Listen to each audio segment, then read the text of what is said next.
ഇതാണ് ഗൈസ് നമ്മുടെ കൊല്ലഞ്ചിറ. അങ്ങനെ ഞങ്ങൾ കൊല്ലഞ്ചിറയുടെ ഭംഗിയൊക്കെ ആസ്വദിച്ച് അതിലൂടെ പിശാരികാവ് അമ്പലത്തിലേക്ക് കടന്നു. ഞാനും ഏട്ടനും കൂടിയാണ് ഇന്ന് അമ്പലത്തിൽ പോയത്.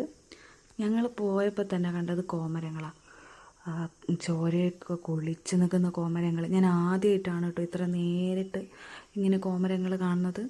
ഒരുപാട് കോമരങ്ങളുണ്ടായിരുന്നു. അവർക്കൊക്കെ വിശ്രമിക്കാൻ വേണ്ടിയിട്ട് അവിടെ ഒരു സ്ഥലം ഒരുക്കിയിട്ടുണ്ടായിരുന്നു. കണ്ടില്ലേ, കോമരങ്ങൾ വിശ്രമിക്കുന്ന സ്ഥലം. പിന്നീട് അവിടെ ആനേനെ കണ്ടു. ഒന്നല്ല രണ്ടല്ല ഗൈസ്, 3 ആന ഉണ്ടായിരുന്നു അവിടെ. ആന ഇന്ന് എൻ്റെ ഒരു വീക്ക്നെസ്സാണ് ഗൈസ്. ആനേനെ നോക്കി നിൽക്കുമ്പോൾ സമയം പോകുന്ന അറിയില്ല.